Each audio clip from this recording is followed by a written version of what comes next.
be honest, I struggled justifying it to myself. I'm thinking like, well, what are we going to publish every month? What are we going to keep putting out to justify our subscription? But that's just not how that works, particularly not for these kind of utility products. It took me a while to kind of come round to the idea. We went in with a very low $20 a year subscription price because I just thought that's what sounded fair. Welcome to Launched. I'm Charlie Chapman, and today I'm excited to bring you the creator of Teleprompter Pro and the just released app Captions, Joe Allen.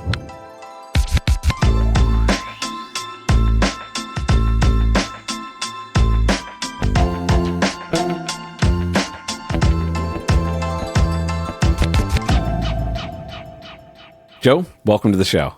Hello. So before we get into Teleprompter Pro and your whole backstory, I always try to start with a really quick elevator pitch of what the app is so that people kind of know where we're going. This one's kind of funny because the app's called Teleprompter Pro, so maybe a little self-explanatory. Yeah, I struggle to do that sort of pitch without using the word teleprompter. So maybe I'll explain that first. It's the thing that you see the news presenters reading on the camera, right? That's a teleprompter. And Teleprompter Pro is an app that allows sort of creators and studios to have their own teleprompter and you know, produce better content and more engaging things, whether it's a video or a speech, or, you know, wedding speeches, things like that. Yeah, it's a little pocket version of a full-size studio teleprompter. And when you say that, you mean because it's on your phone or your iPad as opposed to it's not a physical device. Correct. Yeah. Awesome. All right. So let's kick this off the same way I always kick off the show, which is I have 3 questions for you, which is where are you from? Do you have a formal education related to what you do? And then what was your career backstory before you started building Teleprompter? Okay, I'm from a very boring town near London. So I normally say London if I meet a stranger, but I'm actually from a boring town just outside. But we invented the fiber optic and the blue asthma inhaler. I'm sure I've told you that a million times. Yeah, that's usually the go-to. Thing. Usually I always say, if you need to know where I am, look that up. Come here, I'll be there. I didn't go to university. I don't have a degree or anything. But I do have some education in like media studies and film studies, which doesn't really mean much because it's not a degree. It's like a 2-year thing after high school. It's not much. But I suppose it's sort of in the industry, right?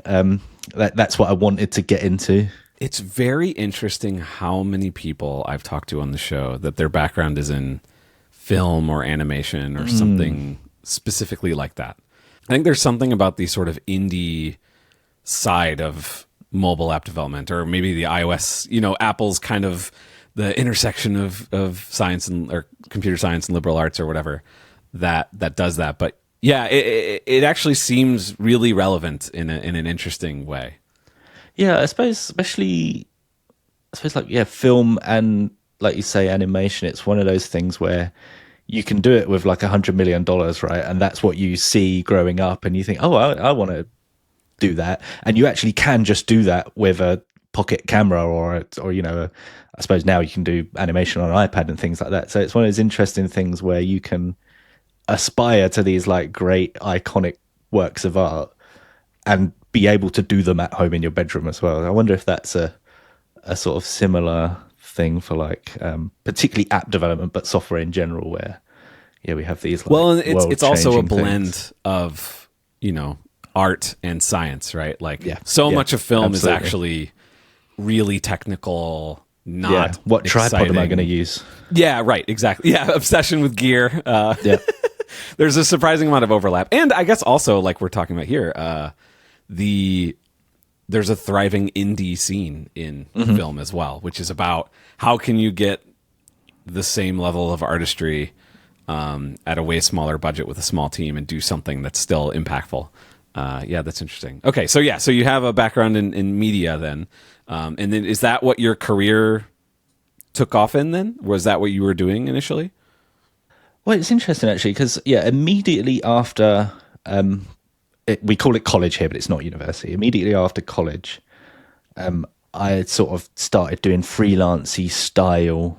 Actually, it was while I was still there, even camera work. Right, I had a $500 DSLR, and I thought I was the world's best camera person. So I was this is the doing age that of sort of thing. the 5D Mark II, where all of a exactly. sudden you could shoot video with like real lenses, exactly that under $5,000, and it's like, whoa. Yeah. So I put myself out there as like video creator person, right? And that's sort of where Teleprompter Pro was born.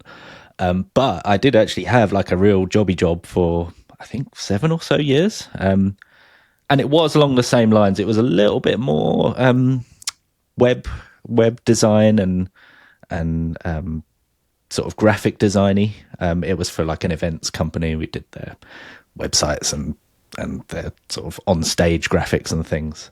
And you just got into the web because you were working with them and you're like, I can figure out computers? Or it's something I had done at school as well. I was kind of into that idea. So that was a fun job to get as a first job, right? And I enjoyed that.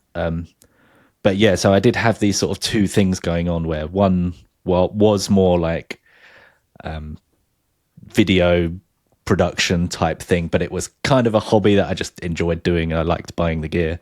And then, I had a real job in actual design and a little bit of web development and things like that. And that's the one I had to quit to go full time with Teleprompter Pro. So in this mode, where did Teleprompter Pro come from then? Were you already doing mobile apps, or did it start with this? It's a funny story, really. There's kind of two parts to it. I remember while I was at like secondary school, high school, I had really supportive teachers, particularly the head teacher. We've just sort of had this relationship where we sort of chatted about just stuff, and he kind of knew the things that I was into. And we was on a trip, and mobile apps were kind of new. I think this was 2009. That's like still kind of new, but it's not a year into this the App week's Store, news. Right. Yes. Yeah. So people knew. And we were just chatting, and one of his questions was like, are you not interested in these new mobile apps? And my answer was like, well, yeah, but they're kind of difficult to develop for, right? Especially in 2009, right? And I didn't even have a Mac, so my 30 minutes of research and like, oh, how can I make an iPhone app? One of the beer drinking apps, or what were the others? Fart noises. Yeah, it was just like a dead end. Like, oh, you need a Mac and you need to know this weird language that's kind of not really, you can't Google so much. And it kind of came to a dead end there. But when he prompted me on that trip, it kind of put the idea back in my mind, if that makes sense. And for some reason, I've always remembered that as the moment where I was sort of prompted to give it a real go. Maybe I can do this thing. And that wasn't like the week that I made Teleprompter Pro, but I did have a Mac at that point, and I downloaded Xcode and just started playing. So I think that was my entry into making a mobile app, specifically like iPhone at the time. And then Teleprompter Pro came from that freelance work that I was doing, where we kind of needed a teleprompter, but not necessarily a teleprompter. We just needed someone to read their lines. Yeah. Right? Was this like a commercial kind of thing? It was kind of, yeah. It was this weird guy in my town who thought he could make a television pilot for some idea that he had. It was awful. It was just awful. There's so much more to that story. So obviously you knew teleprompters existed. I think so, but it didn't really even come to mind. What happened was I was too cool to like write it on a piece of paper and hold it, right? That's no. So my new first generation iPad, which at the time didn't really have many uses in real life. It had a clock and a calendar. I thought, I can type this into Apple Pages and scroll it with my fingers, right? That's so much better than paper, surely. And it kind of wasn't, scrolling on Apple Pages on a first gen iPad was kind of not really that great, but it worked. And that's where Teleprompter Pro came from, basically. I had a bunch of apps on the store. They were all kind of junk, just projects that I had fun making. And that one just had noticeably more downloads. Well, you say that one, but at this stage that you're describing, you're using Pages, presumably with the font really big, and you're scrolling. I did make it into an app on the store. What was the impetus for Pages isn't working for me? Was there like something you're like, I wish it did this, and you're like, you know what, I'm just going to make a cheap. Yeah, I remember app like that just solves struggling that. to have a black background. Even I was wondering if that's what it was, because I don't know if just Pages stuff you like can that. do that. Maybe now you can with dark mode. I don't know if you remember the iPad launch marketing, but it was kind of similar to the early iPhone marketing, where it was just a bunch of cool apps, quickly showing on their TV ads. And one of them was that the clapperboard, the kind of movie thing. I thought, aha, this is cool. Now I'm going to have a clapperboard on my iPad and this teleprompter thing. And I made a clapperboard app as well. Again, without really understanding, I knew what the primary purpose, the noise and the video, but I didn't know what those numbers meant. I just put a clock there. Right, I just made an app. So yeah, I had this like suite of just random project apps. One was a clapperboard, and then I'd made a teleprompter, which at the time you couldn't even really adjust the like speed or anything. It just sort of moved some text up. But it got downloads. Yeah. Okay, so it started getting downloads. So it sounds like you had a bunch of little apps. Did this one immediately jump out as, oh, maybe there's like an audience here? Yeah, I think so. I distinctly remember thinking like, why? Like, this is weird. This one's getting more down. Am I just in a good position on the store, or something? Am I not sort of understanding some different keyword and people are accidentally downloading it? But no, it seemed to be the first that I'd hit on that actually had a genuine use in life, right? Other than my random games that I'd made or that clapperboard that didn't really do much other than made a noise. And probably worth pointing out here that you got the name, presumably right off the bat, Teleprompter. Is that right? No. Oh, what was the original name? Well, back in those days, I think you could have like 100 characters in the app title. It got very short maybe 10 years ago, but in those days you could have a much longer, so it was called like Teleprompter Video Professional Auto Cue is a brand name in the UK for video create. It was a stupid long title. So were you keyword stuffing like intentionally for marketing reasons at that point? Yeah, but only in the same way that I sort of knew that was good thing to do. Understanding you're like a kid basically at this point. But you're used to seeing at that point already Amazon, products that have just all the other apps had similar things, and I think it kind of worked. And even in those days, if you would appear alphabetically in a what's new page, so it was beneficial to start your app name with an A. Did you start? So I could have even potentially called it a teleprompter app or something like that. I can't. I bet I can find it. I'll message you later with the full name. But no, we didn't have a particularly unique or strong keyword name other than it just not to had jump a bunch ahead of too keywords fast. in But it. when did you kind of collapse it down to just teleprompter? It wasn't very long ago. It was within the last 5 or 6 years when that started to matter. App Store's always sort of changing and evolving, but it was around about the time when it became a thing. It's like, a single unique search term name that people are going to type in, right? Weighted more is a good thing to have, and it was available in one of the English languages. So we managed to. If you go back to the point where it's in the store and you recognize it's starting to kind of tick up, it was good enough, but it wasn't like you were doing a bunch of extracurricular marketing at that time. It was just organically getting a decent amount of downloads and presumably continuing users. Yeah, absolutely. We've never ever had a day of zero revenue ever, and it's not to mean it made a whole bunch of money. It was like a $2.99 app for many years. But that alone was like, wow, this thing seems to be, people are paying for it, and they're not complaining. It seems to be a worthwhile sort of product that people like. So yeah, it was clear early on that it was a concept that people were looking for, at least. Yeah. So did you kind of at that point take it more seriously as like this is a product and start trying to do either marketing or adding features to make it more worthwhile, or playing with the business model or anything at that point? Just pull us out of this and be a little meta here for a second. You know, talking to the audience right now. Joe is one of the most understated people I've ever met. Like, you've probably already picked this up, but he talks as if he's this random guy who, like, there's nothing interesting about him. And then randomly he'll talk about, like, dealing with bug reports from the International Space Station or something. And you'll be like, what in the world? And so I'm prepared for who knows what wild things I'm going to. So don't let his, modesty I don't know. fool you here. Yeah. But I can hear it in your voice even there. You're like, I don't want to make this sound as cool as it actually is. No, I don't know. I want to be careful that I'm not like making stories up, because I don't know. It just, I know when you think back to like 15 years ago, you think, oh yeah, I did that and it went well and that's what I did because I knew what to do. And that's not how it goes. Right? Yeah.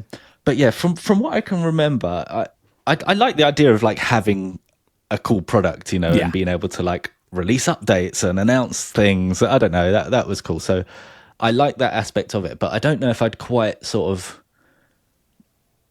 committed to like, okay, this is a thing that I'm going to do for 15 years and this is our big thing, but rather that it had some users, so it was kind of cool that I could do these changes and updates, and whatever people were requesting, it was fun to then release that. Were you using it yourself? Occasionally, yeah. I didn't do much of that type of work, but I did get opportunities to do that, so that was certainly useful, just to like have a day actually in the field doing these things. So the primary driver of your work then was based on feedback you were getting from users, like requests and stuff like that? Yeah, pretty much. And at the time I was kind of stupid 19-year-old. I didn't really know what I was doing in terms of like software engineering.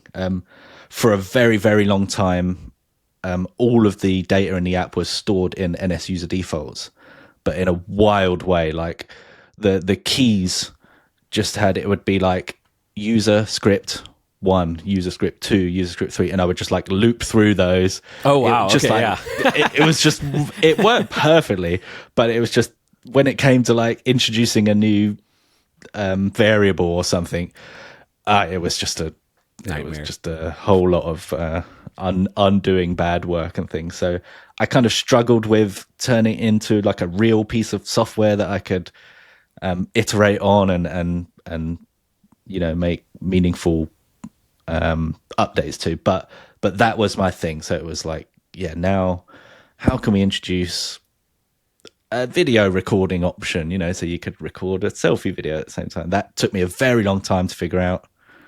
But yeah, it certainly hadn't become like, this is our thing, our products and our sort of company now. Well, and you're saying at this stage, it was still just you, right? Yeah, I don't know why I'm saying our. I think it's just because I'm thinking about us now. As a company. But certainly at the time, no, I was just a sort of 19, 20-year-old with this app on the App Store. At some point then, it reached the point where you did make that jump. What's the path there? Like how did you get to the point where it was making enough money that you could kind of make that jump? That kind of happened like on its own, in terms of like it got to a revenue point where it could sustain me at least. It was very, very slow. And I think it probably just happened as the App Store grew, and right. I wonder even if you took that into consideration, the app itself might not have even grown, or it might have shrunk and grown at different rates as I was just sort of dipping in and out of working on it and doing other things in my life.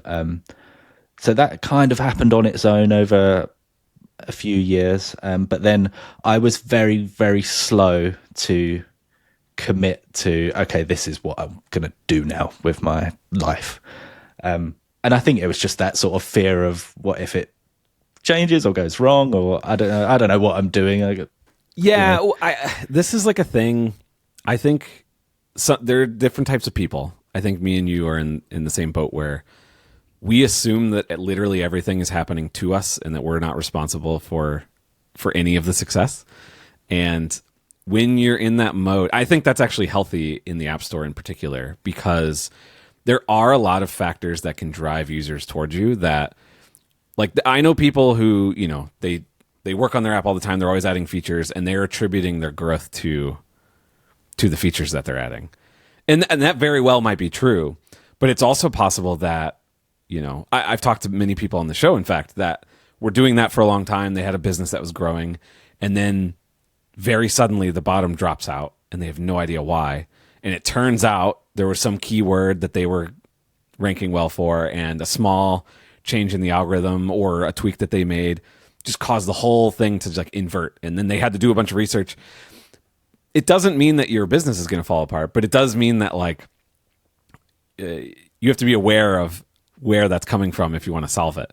And so, yeah, I very much understand that. Also, as somebody who has a side project where sometimes it gets lots of attention from me, sometimes it doesn't, and it's not growing at like your trajectory, but it sustains itself, and some of that is just, I keep it solid and working, and I'm taking advantage of the fact that the App Store is doing a lot of that work for you. So yeah, I definitely understand. I think that's a really healthy way to like look at the App Store. Is it's this sort of river with water running through it, and you can kind of tap into it, but the river can move. It's a much bigger thing than you. Absolutely. You kind of, need to understand that things can change out from under you at any time. Yeah, definitely. Yeah. So it took me probably another 5 years after it would have been enough to sustain me to actually end that full-time job. And I'm sort of aware of it, but I certainly was, I was in no rush to put all of my eggs in that basket. Were you doing things during this time, or maybe immediately afterwards, specifically to make that more sustainable? Like at some point, I know you switched your business model. Where we left off, you weren't really doing much marketing. Did you start playing with those kinds of things? Like, what were the things you were doing to kind of make it a little bit more of a capital B business? A lot of what I did to sort of make that happen was things like price increases and sort of just being a bit more upfront about, okay, this is a paid product. You can use it for free, but that's just so you can try it out and see if it fits in with you. We're a paid product, and we're not $2.99 anymore. I don't know. I think when I quit my job, it was like $17.99, which to me was a lot of money for an app. But your industry, like, you're selling almost B2B in terms of how a lot of people are probably purchasing it. Like, if you're on a production, like the cost of a physical teleprompter, granted, they're going to have to use this with other physical items, but like, $17 is like basically free in terms of a movie budget, even a really low budget, production. Yeah. A lot of that was sort of me learning that and being confident enough to put our pricing a little bit more along the lines of what we were actually offering. And I'm just trying to think when we went subscription, but that was quite a while after I went full time. So yeah, I think a lot of it was just that, actually understanding our position in the market, and then sort of doing that puts me in a position where I have a little bit more responsibility to create a product that's sort of robust and does the things that people need it to do. So they kind of went hand in hand, where I position us as a sort of serious thing, as like, oh, I've actually got to make it. You got to follow that up. Yeah. So I think that helped. And I think it was about 2018 that I went full time, and then 2020 is when we went subscription. So what was the subscription transition like? What drove you to do that? I mean, I can guess. And then how did you do that transition, and how did it go? We'd done things in the past where we would release like a new app, and that was the next version, and you have to sort of buy this. So you were doing now, upgrades. Essentially. Yeah, but it's kind of not possible in the App Store, right? No, we tried it's just a new audience entirely, right? Did you ever successfully move people over? Like, what were you doing? In-app things? Were you collecting emails and sending like, "Hey, there's a new version"? Yeah, we had an email list of our customers, and we would have in-app prompts and just all those things. But it was just a mess, really. I think it can be done, right? There's a couple of examples where that's kind of their model, but we weren't really at the scale that would work, and I just didn't sort of like it anyway. I avoided it for a long time, but subscription was the right move, and we still have sort of leftovers from pre-subscription. We still have 2 apps where we used to have a light and a paid. That's kind of a difficult thing for us to work around. But yeah, subscription was the right way for us to go. That was why you switched over. Yeah. The pain of doing upgrade pricing is crazy. How did that go? Did you have users upset? Was it just pretty smooth? Yeah, it kind of doesn't matter what you do. People will get upset, right? Because what we did was anyone who's purchased, you just access forever. Like what you paid for, you full access forever. So all of our customers, there's no difference to them. But we found most of the people that got upset were those customers thinking that they would be charged now. And, it was just a communication issue, really. Some of my favorite, bad reviews I have on the store are people being upset that it's a subscription app. And the literal first thing is, or it's like subscription, hack or garbage or scam or whatever. And then it says, the very beginning will say, great app. Even though I'm grandfathered in and they don't charge me, this is evil and I'm against it. 1 star. And I'm kind of like, I almost see those as positive 1-star reviews. Yeah. Like if somebody's going to sort by 1 stars and the 1 stars they see are like, they just treated me very well. I just don't like that this costs money. Yeah. The app is good. Yeah. I'm kind of like, I'm okay with customers see that, But yeah, it is, there's like a holy war kind of aspect to subscriptions. Yeah, so we had that, and I think, to be honest, I struggled justifying it to myself. I'm thinking like, well, what are we going to publish every month? What are we going to keep putting out to justify our subscription? But that's just not how that works, particularly not for these kind of utility products. It took me a while to kind of come around to the idea.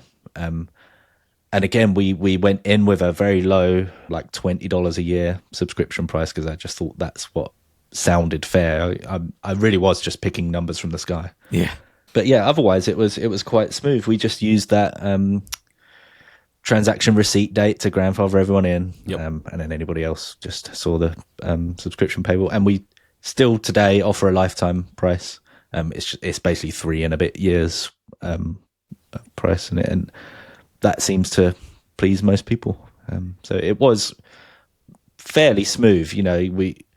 It feels like it was kind of rough because you always receive the heat directly, right? All the complaints come to you, and it sounds like you've just sort of done the worst thing in the world. But no, it was certainly a good move, and it seemed to go pretty smoothly.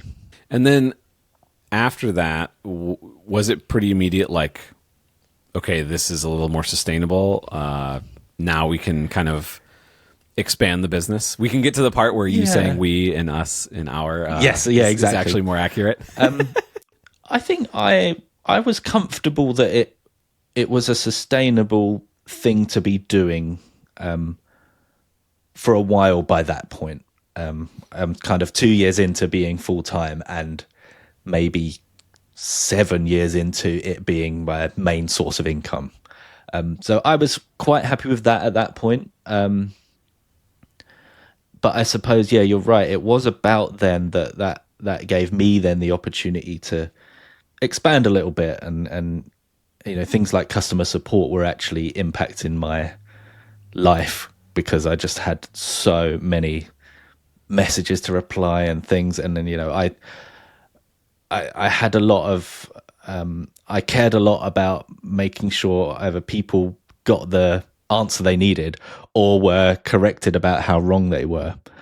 So that kind of kept me up for too long in the days. Well, and it is like you were saying, if you're charging a premium price, part of the expectation there is that there is support, right? So a lot of questions we get are just super simple, like 2-word answers, or it's just like, oh, you just need to press this, or you've got your orientation lock on, that's why it's not going landscape.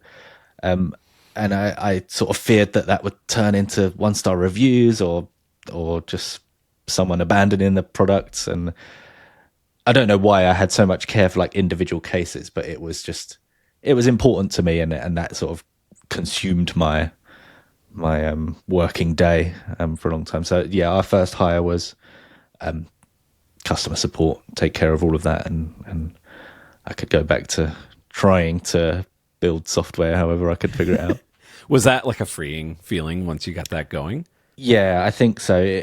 It very quickly became not my problem at all. Yeah. Like I would maybe get one or two really weird edge case questions or just decisions like, oh, should we just give this person the pro upgrade because of XYZ? And just, yeah. But yeah, that quite quickly, it just sort of took all of that away from me. Serious decisions. Yeah, email is a job, but it often isn't the job, you know. But it can be like, oh, I got a lot done today because you answered like 12 emails that each took an hour somehow. Yeah, yeah, I get that. But since then, you've expanded the team. Like, what size are you at right now? There's 4 of us now, including me. So me plus 3. And how has that changed kind of the trajectory of the company, going from, you know, just you to you plus, you know, a team of people? It's interesting because from just the inside my experience, it feels like, it's the same, right? We've got mostly the same product, and we're kind of putting out the same amount of updates and things for customers, and we're essentially doing the same thing. But now it just for some reason takes 4 of us, which it took me a while to sort of come to terms with. But what I've realized, and certainly if I start like looking at actual numbers, is if I look at certain graphs, I can see the points in which I hired people. And it's because like, oh, okay, now I can focus on how should we position our upgrade product? You know, when do we show the paywall? What do we think is fair to put behind the paywall and in front? And we could run experiments on it. I was free to do that because it kind of takes time, right? It allowed me to make those product decisions without having to do engineering stuff just to like fix a bug that came in iOS 16 or something. So certainly the last 2 years, which is when we got a Swift engineer to take care of actual software, we've been able to sort of grow in those ways that I always had at the bottom of my priority list. Like, you know, do I build this cool new feature, or do I just see where the paywall should appear? And I kind of don't like those things anyway. I have to be very careful and sort of mindful of how we're doing those things. So that was always at the bottom of my list. And having an excellent team take care of those things like engineering and features and you know, what are we going to build next, lets me spend a lot of time really being considerate about, okay, how do we grow the things that we might be kind of ignoring, you know? And what are some of those things that have moved the needle, or didn't, in a way that you thought? Like a nice onboarding.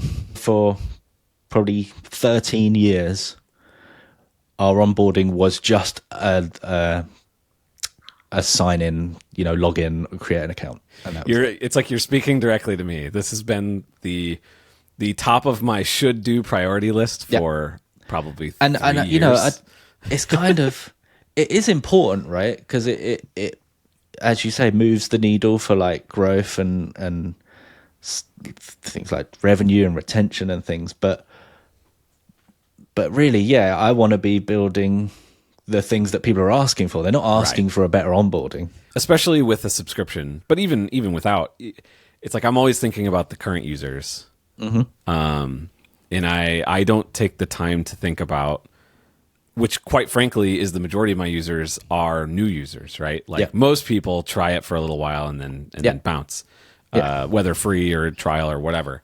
And so it's not just like, especially living in, you know, RevenueCat land, it's easy to only be thinking like, yeah, that can improve my conversion rate and all this stuff, which is, I'm not obviously not saying that that's bad, but even from a pure like wholesome product level, I get so many customer support emails that are like, how can I create a custom mix of ambient noises inside of my app? Yeah. And it's like, that's a feature in the app.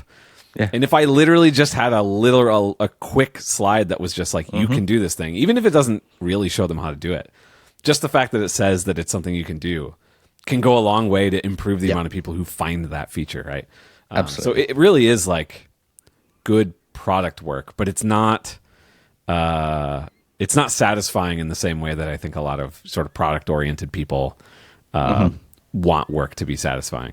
I guess it's just one of those things. Like, I struggled with sort of feeling bad about optimizing for those things, because it feels like, well, what am I actually doing here? This is for me now, not for users. But ultimately, they find features, like you say, and it's an opportunity to sort of put them on some rails and just sort of say, here's where this is, and you can do these things if you want. And onboarding, so that was that one that like moved the needle for you business-wise? Absolutely, yeah. I can point to you on a graph where that happened. It was That's cool. Big for us. Here, okay, I'll earn my paycheck here for a second. So literally just this morning, I saw a feature that we are rolling out currently to our charts, which means everybody listening, probably it's already out to everybody.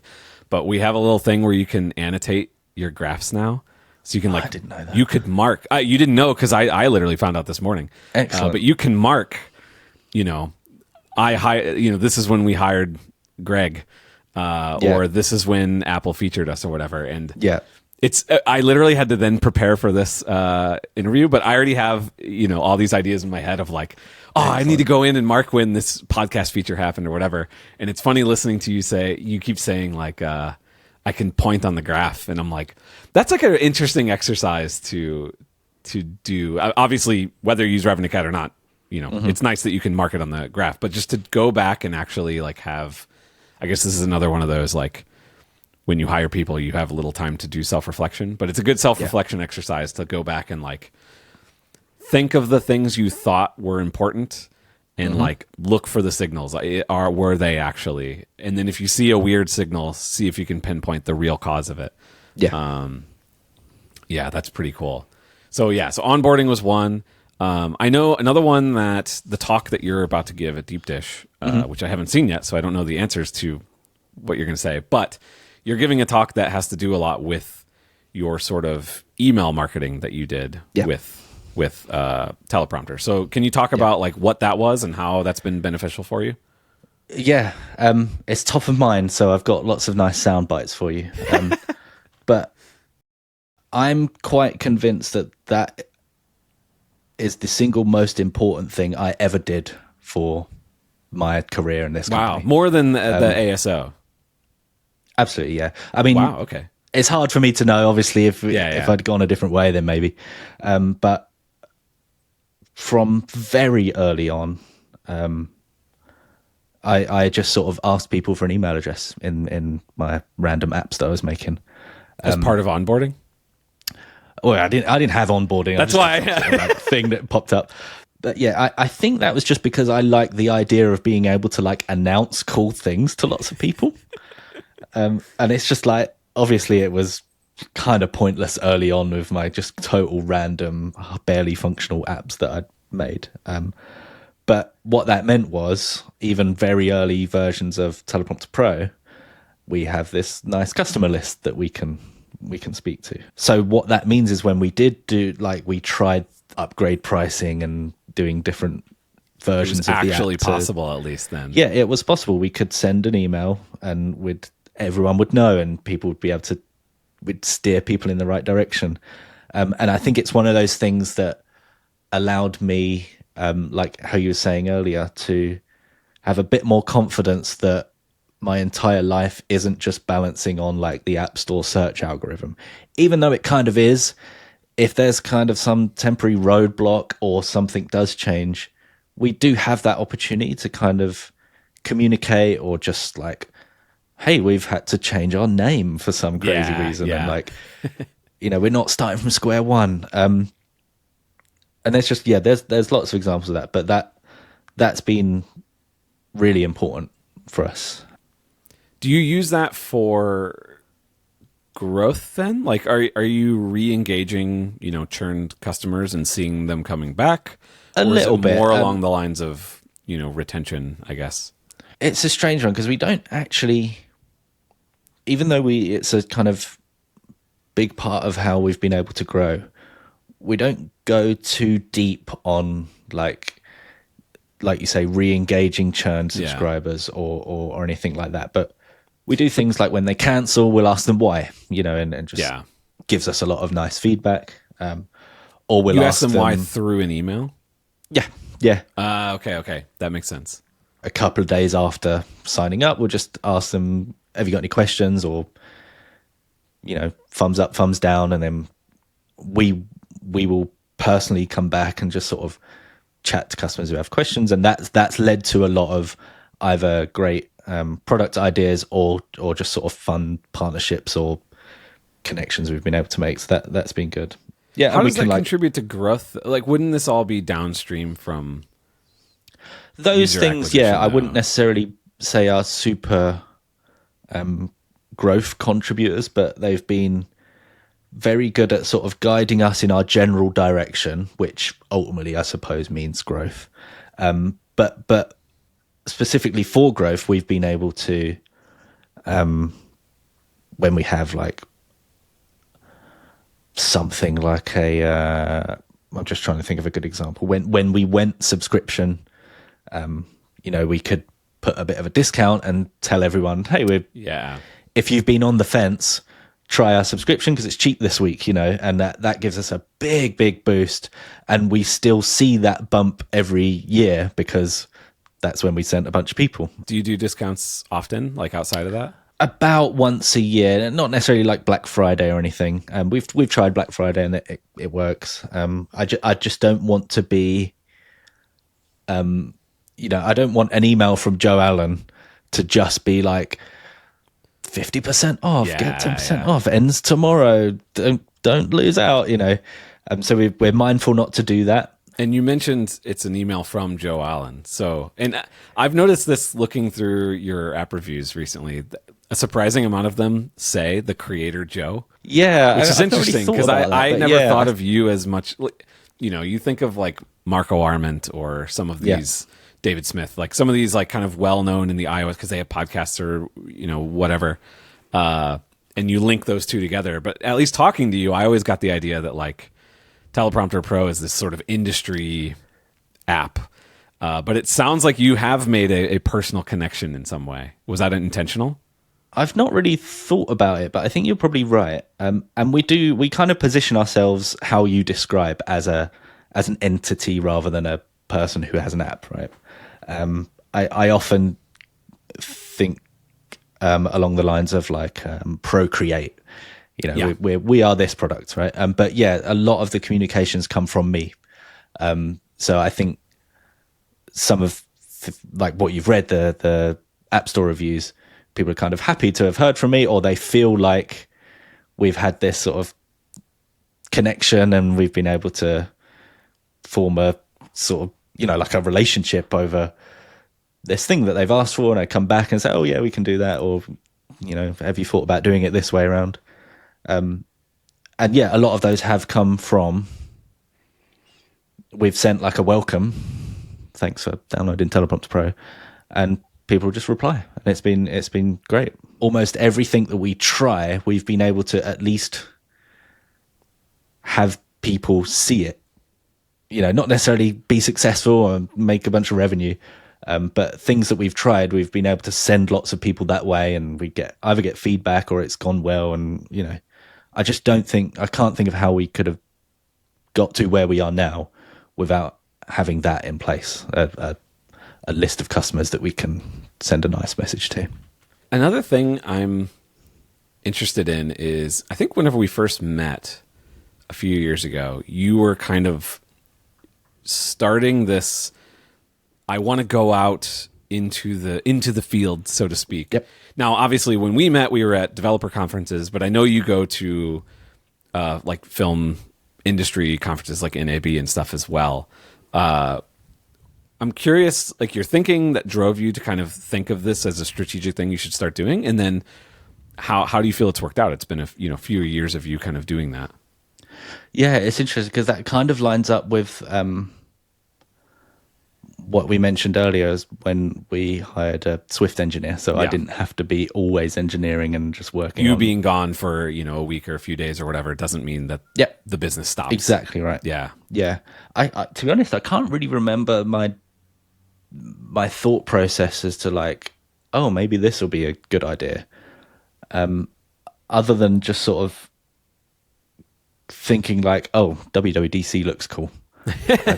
maybe I should sort of join in with that. It's been a really good chance to actually appreciate like what we've done with Teleprompter Pro. It sort of made me realize, oh, this thing has kind of grown and it's done well. My mindset just sort of has sort of realized a little bit more. It's like, oh, okay, we do have this sort of position in our industry and on the App Store that works really well for us. But also things like I wouldn't, we've now been able to have a relationship with Apple and the App Store team because of going along to these conferences and things. That one specifically would be WWDC, I presume, right? I have not yet been able to get a ticket. Oh, but yes, you're right. It's being in proximity, being in town. Yeah, and like I didn't even really know that was a thing until recently. That I kind of understood that Apple must work with some developers to do these things, right? But I didn't necessarily understand that like it's not unusual for an app on the store to have like a contact with Apple and you just sort of back and forward with some feedback and things.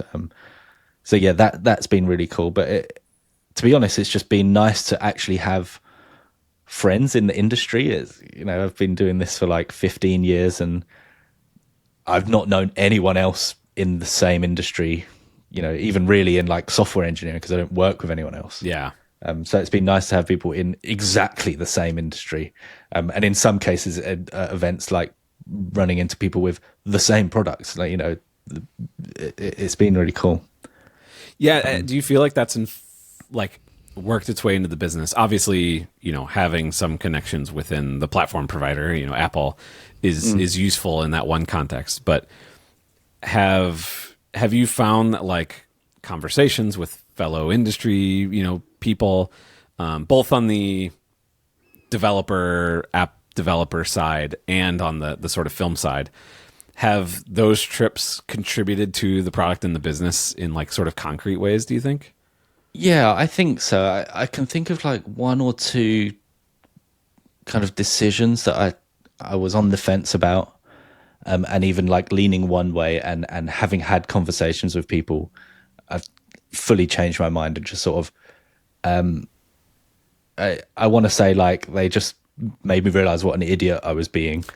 I had this wild idea to like buy some super expensive domain name because I thought that was like a big step in the right direction. That our next big thing will be we'll have this cool.com and then we'll grow in that direction. And then it was Curtis Slopes. What's his surname? Curtis Herbert. That's it. Yeah. Yeah. I keep wanting to say Curtis Parrots, but that's not. Yeah. Parrots, like the bird. And he just said like, what are you talking about? Like, no. I can't remember. I can't remember specifically what he said, but it was. He just said like, Very what blunt. are you talking about? No. Yeah. Yeah. And it's like, oh yeah, well, maybe not. Yeah, sometimes you need a mentor who's been in the trenches or who understands or even thinks exactly the same way you do, but hasn't been sitting and stewing on this idea. Yeah. Who can have that clarity of mind to be like, slap, like, hey, think about this for more than 8 seconds in this other way, and then it becomes crystal clear. Yeah, that's interesting. There's certainly been more things. I just can't necessarily remember them, but yeah, just stuff like that where I've been able to bounce something off of someone for 10 seconds and just like, oh yeah, of course. Have the like film industry events that you've gone to, those are very, very different than developer ones, right? They're a lot less personal. They're way bigger. Have you found those useful to go to at all? They're certainly like fun to go to, like this big expo hall with like crazy gear and people and things. That's on my bucket list. This is, before I got into this, like Dub and Google I/O were kind of these two conferences I really wanted to go to.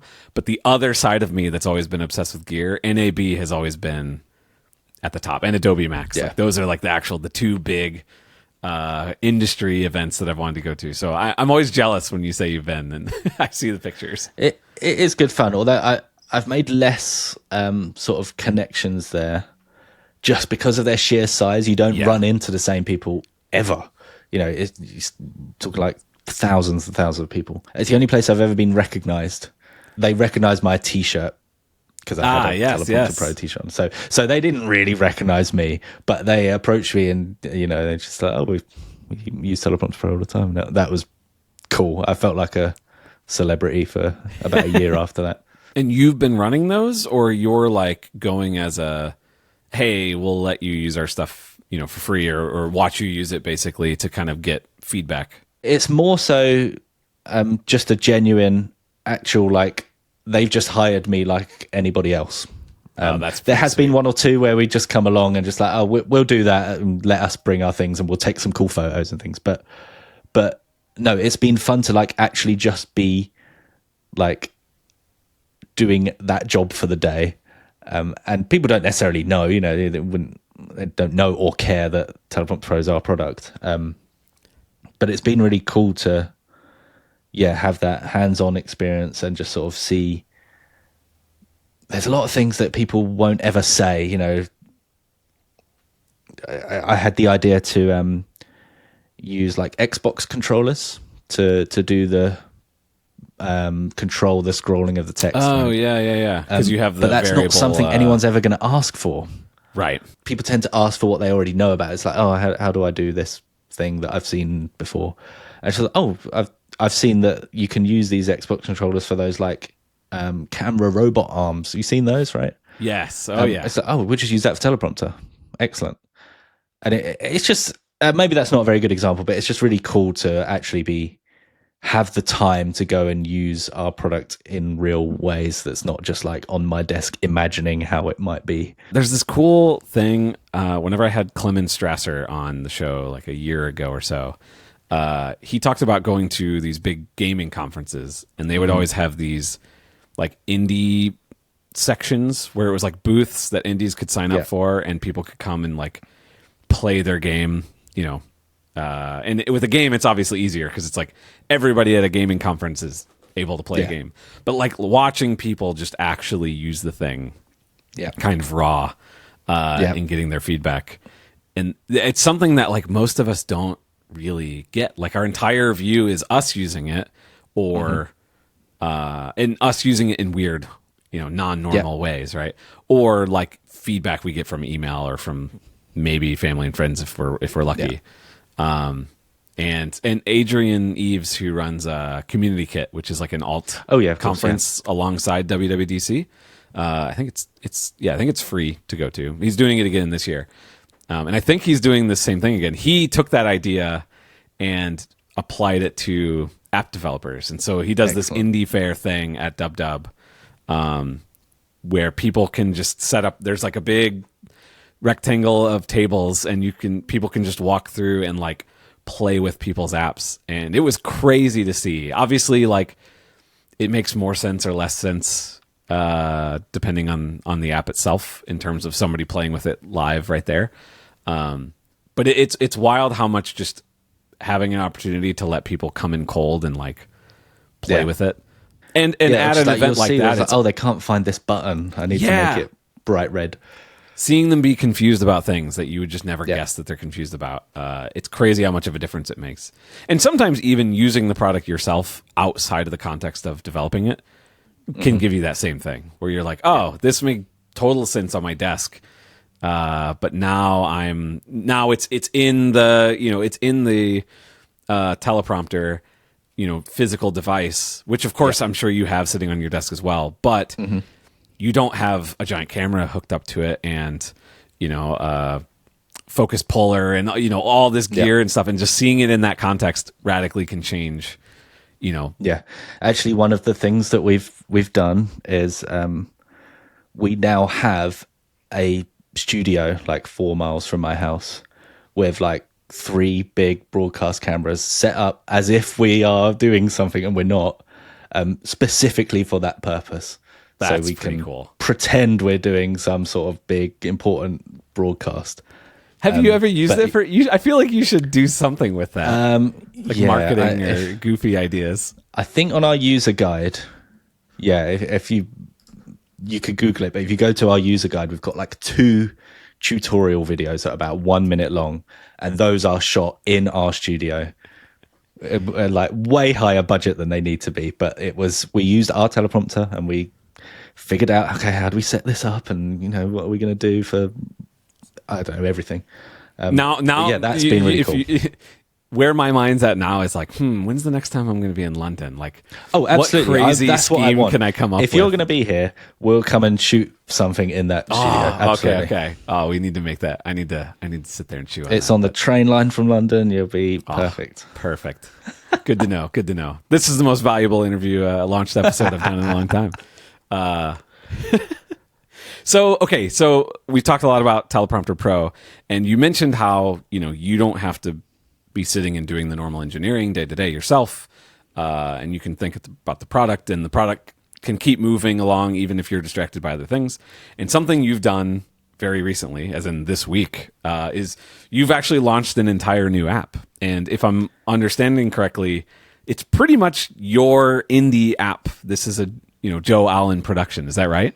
Yeah, absolutely. So Nobody what's the else story has there? had any involvement. To be honest, I think it was just a little bit of kind of missing out on that fun. Certainly for like when we've gone to these conferences and see these people excited about launching new things, and I sort of missed that fun of building something new or sort of putting something out there that's kind of experimental, or I don't know. So it was a bit of a sort of hobby project, but that kind of luckily fits a little bit in with our existing users anyway, so I can get away with putting it on our App Store account and doing all that. But yeah, it's been fun. It wouldn't be possible without Claude Code. We'd done a similar thing in Teleprompter, but that was again before LLMs. Yeah, can you explain what the app is? Oh, of course, yeah. Sorry. So Captions, it puts word-by-word captions on your videos, similar to like Instagram and TikTok, but the point being you don't have to use Instagram or TikTok to do it. And I'm hoping I can put some sort of fun styles and animations and different unique options in there that might not necessarily be possible on other apps, and certainly not worth doing on like something like Final Cut Pro. It's just kind of this... From personal perspective, this is something I have to do very frequently with the videos I'm doing. And I've understood that this is a thing that people like, or not necessarily like, but they do a lot, and it would be cool to have a because it's important, like so much, when video content is one of the primary drivers of your marketing stuff. It's a lot of people, their phones are muted, they're on the subway or whatever, and I certainly will sit and I'll read the captions of a video as opposed to listening to it because I'm still interested, but making them more engaging than kind of the default ones that you maybe get for free depending on the platform you're posting to can make a really big difference. And honestly, what I was doing, I now use your app. I've been on the test flight for a little while, but I frequently would sit and try and do it on my phone because there's obviously a lot of apps that can do this. And oftentimes I just would get back to my hotel room or wherever and open up Premiere Pro and just do it manually all there because I was a little picky about it. And the thing that stands out to me with Captions specifically is that they just look like nice out of the box. And you support widescreen, which a lot of these tools, like Instagram has an editing app, but it's always, everything wants to be vertical. And a lot of my videos, depending on where I'm posting them, are not. And so just having, the fact that it's very quick and simple and the correction on it never wants to say RevenueCat, right? It always wants to say RevenueCap or they're separate words or that it's not capitalized already. It's really easy to just go in. People should definitely check it out. It's got a cool, instead of a timeline scrubber, you have the words in these like pills, and you can tap on them to edit them. But that's what you scrub, and that actually scrubs the video. I've never seen that before. Was that like your idea of how to do this? Where did that come from? I remember thinking to ourselves like, oh, that's a cool way of just being able to sort of swish through a video, because you really, in that context, you only care about the words, right? Exactly. Yep. Yeah. So I certainly had seen it before. I can't take credit for that, but yeah, it's fun, and I think it avoids the issue that I'd seen in other products where they're kind of a you can do everything product. We don't want to trim the video or add images or do anything. It's just here's the captions. And it has one job. It does it very quickly. Which honestly, there's a long way to go. There's lots of things that I would like to add, and there's things that I know are missing. But it's been really fun to just give myself that challenge of let's put something fun and new out and try and do the fun new liquid glass things and something fun with foundation models and stuff like that. So yeah, it has been good fun. There's two kind of big things I think worth discussing here. The first, just because there might be any of our American listeners may have searched in the App Store already for Captions and not seen it. So it's not called Captions in America. What is it called in America? And I'm curious about that. It's Recap. Yep. And why is it different names in the U.S. region versus elsewhere, to the level that you can kind of get into? We like the name Captions, and I think that's a good name. I wish it could be called Captions in the US.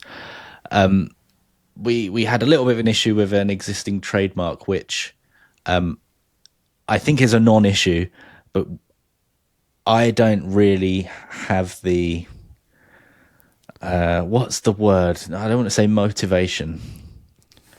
I don't know, but so there was. You don't an want to issue spend all of your time in U.S. court systems arguing that you Yeah. think it's okay. Yeah, exactly. So I've been there personally with dark noise stuff as well.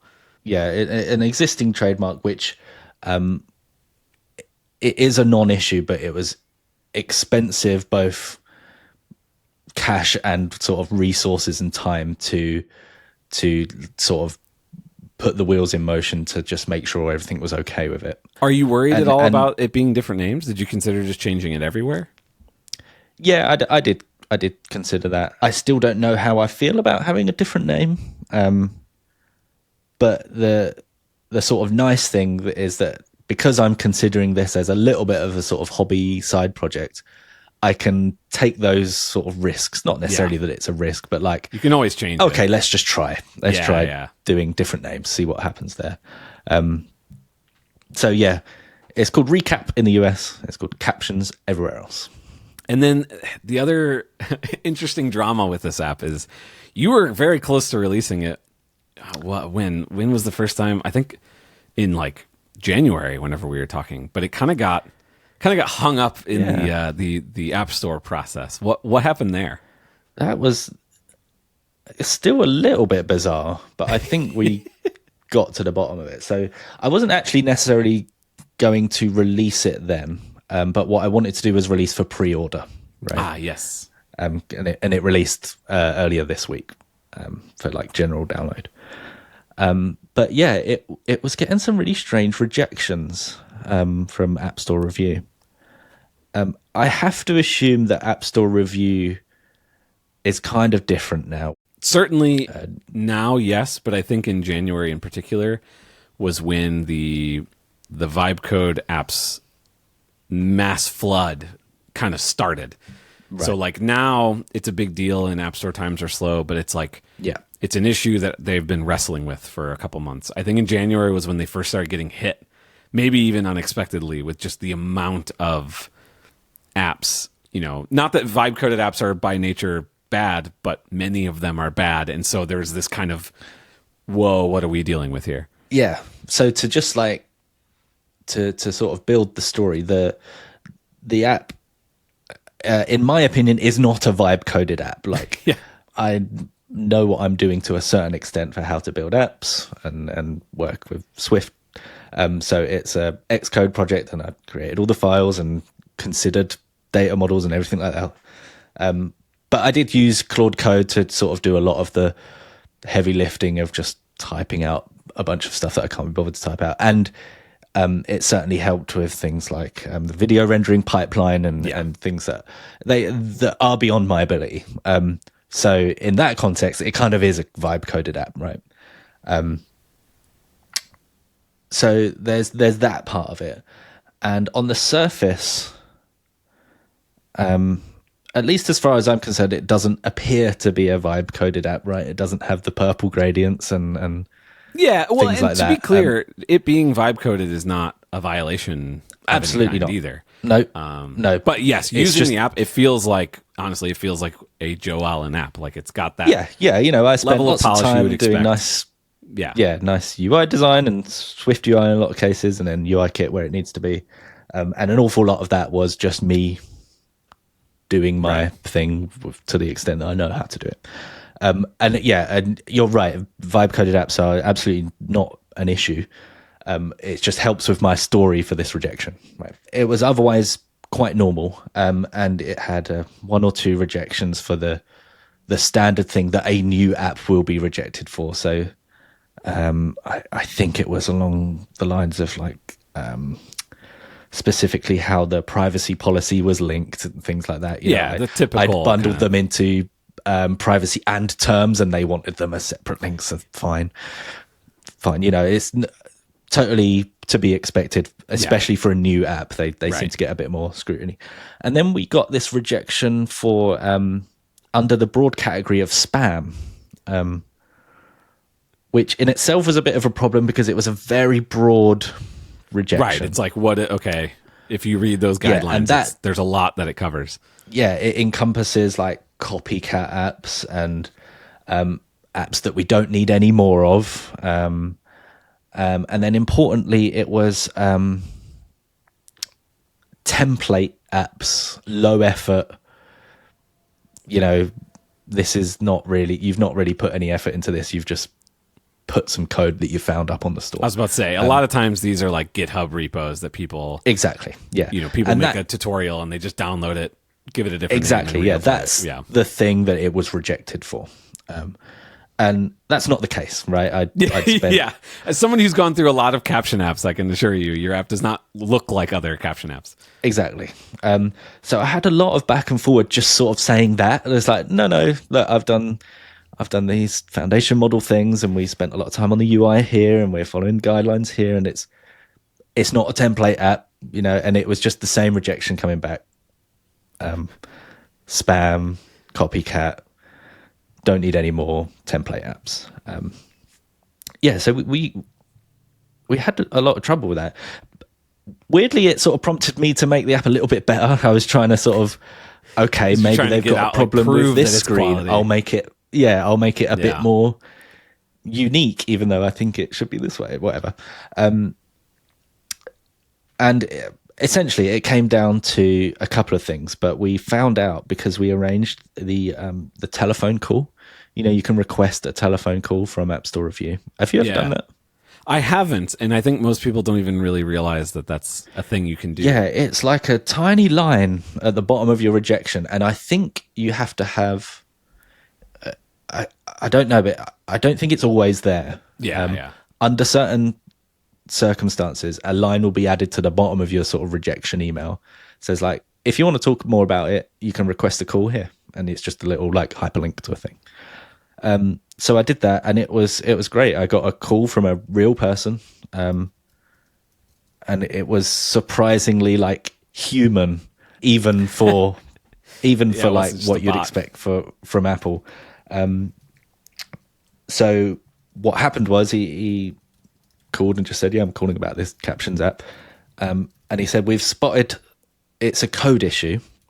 We've spotted code somewhere in your package that's just automatically flagging up as he described it as sort of downloaded code or He didn't really use the word template, but I think that's what he was trying to describe. Which again was kind of strange for me. I didn't really know why that would happen, but it was good to at least know that it was a code issue and not just this blanket, oh, it's a copycat, or we don't want it anymore, or it might be downloaded. So it was good to know that.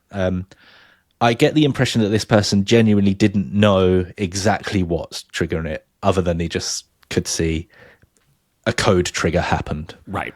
I did clarify, is it going to be something like RevenueCat or some animation library that we're using, for the you can do a little confetti effect, right? Yeah. And he specifically said, no, it won't be RevenueCat. We know about them. It's fine. It's not that. And he just said, just have a look, see if you can find anything that looks like that. And I really couldn't. But what I did do was I removed a couple of the agents.md and other markdown files that I just dropped them into the package, even though they should just kind of be in the directory, right? Right. So this is like for using with Claude. So it has nothing to do really with your source code. Yeah, just something where I'd clarified the data model and make sure you do this and we're doing it this way and don't forget whatever, standard sort of instructions MD files. So I just unchecked those from the package so that they're not in the delivered bundle. And that got the approval. That's interesting. And something flagged because of one of these, Yeah. And I'm still on the fence as to whether the changes I made were effective, or just having communicated with me and me requesting that call was a good flag. Yeah. Yeah. So it was an interesting ride, but for a long time, it was getting to the point where I think I might have to just abandon the idea. Yeah, that's crazy. It's a good lesson though that there is a mechanism for. Yeah. Yeah. I was just worried that because one of the reasons that comes under the spam rejection is like a saturated market. We don't need any more captions apps. And it was just an interesting thought. It's just is the App Store now closed to captions apps? And will it eventually close for every type of app? And obviously I was going way down the wrong road, but it was an interesting thought to think wow, maybe we can't, no one can do this anymore. It is interesting because I do feel like that was obvious. That rule is obviously in relation to we don't need any more fart apps, right? Yes. We don't need any more this makes four sounds and does the exact same thing as everything else. But you can imagine, especially if the ability to make an app becomes so easy. Yeah, that was being saturated. After I'd sort of ruled everything else out, I thought maybe that's it then. But luckily, that would be I had this phone call and it was fine. Yeah, so that was my that occupied my life for about 2 weeks. It was a happy day on the internet whenever you finally got into the store and your pre-order was up. Obviously, it's out in the store now. It's been 3 days, 2 days since. Yeah, not long. Yeah. So we can't get into details on how it went. Other than, do you think the pre-order concept worked? Was it worth doing? It's an interesting question, and the reason it's interesting is because I offered the entire full pro upgrade, everything unlocked, to everyone who pre-ordered. So if you pre-ordered, you will never see a paywall. You just get this great Did you app market forever. Because I knew that because you told me at one point. But yeah, did you utilize I told people your email list? Yeah, so I sent an email to our customers who I thought would be interested. So we sort of segment by whether or not they record videos in the app. And I thought that's a reasonable group of our customers. And yeah, I used that as a bit of, please pre-order it because you'll get this thing for free.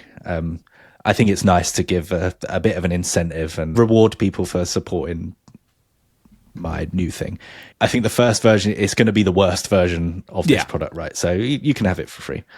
So it's kind of difficult to know whether that was a good move to do the whole pre-order thing, because everyone who pre-ordered got it for free anyway. So true. Actually, we didn't theoretically really make much the revenue. benefits come in, when reviews come in and it ranking better because there's more users, that kind of thing. So yeah, we got about 10,000 pre-orders, which is great, right? So we got a 10,000 download day. And from what I understand, on launch day, so once it went from pre-order to sort of general availability, we did have a noticeable boost in our search position. I don't know if that's down to downloads or like the ratings and reviews. That's no a one whole knows, black right? magic voodoo thing to figure out what's actually going on there. So I think it was a good move. I don't know if it's going to be right for everything, but it was certainly fun to have that sort of big wave of initial customers, and it was fun to watch us sort of briefly jump above like Final Cut Pro on iPad in the top 3 chart. Yeah, grab your screenshots. Really doesn't mean anything, but it's great to like show off. I'm certainly happy if that's a good measure as to whether or not it was a good move. And I'm hoping that's a good sort of jumping off point to start growing from. And just, it's nice to just have that project that I can sort of have a bit of fun with. And now that it's on the store, it's great to actually have people using it. Yeah, I'm excited to see how that goes over the next year or so. That's awesome.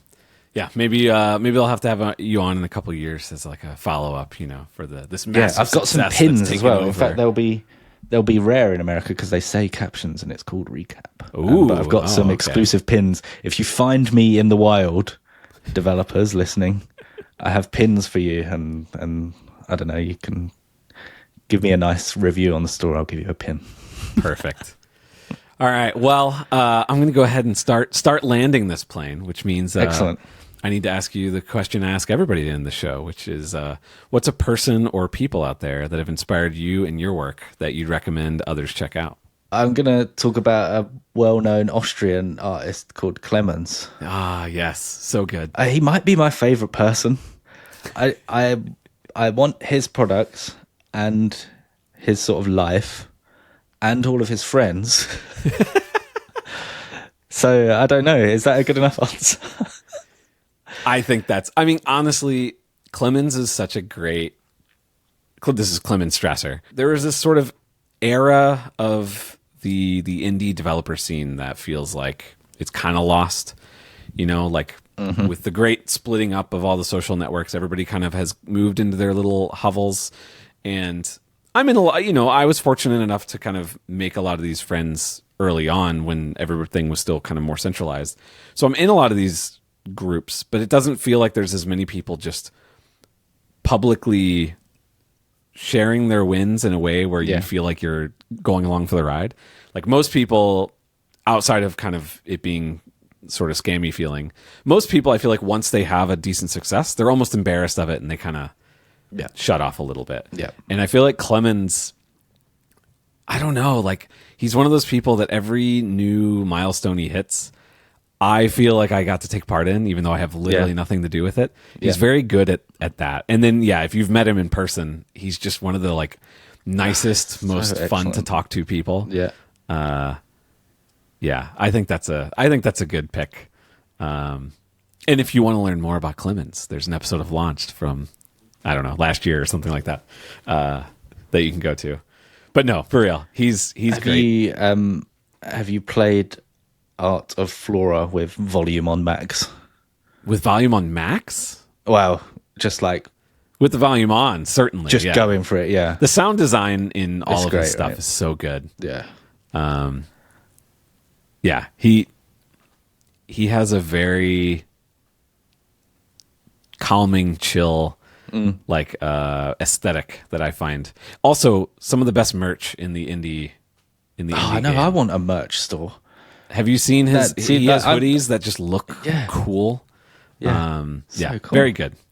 Awesome. Well, I think that's a great answer. So, I guess we'll go ahead and wrap this up. So, where can people find you and your apps? So you can go to teleprompterpro.com, find out about Teleprompter Pro. Or you can go to captions.app to find out about Captions, or if you're in the US, it will be called Recap, but captions.app. Perfect. Awesome. All right. Well, that's what we got. So thank you all for listening. Launched is part of the RevenueCat podcast family now. If you want to learn more about the growth side of mobile app business, you should check out our sister podcast. I don't know if that's the right phrase. Sub Club, which is hosted by my good pal David Barnard. And to learn about the easiest way to grow and monetize your mobile app business, check out RevenueCat.com. And you can find more Launched over at launchedfm.com. Yeah, that's what I got for you. I'll see you all in 2 weeks. Bye.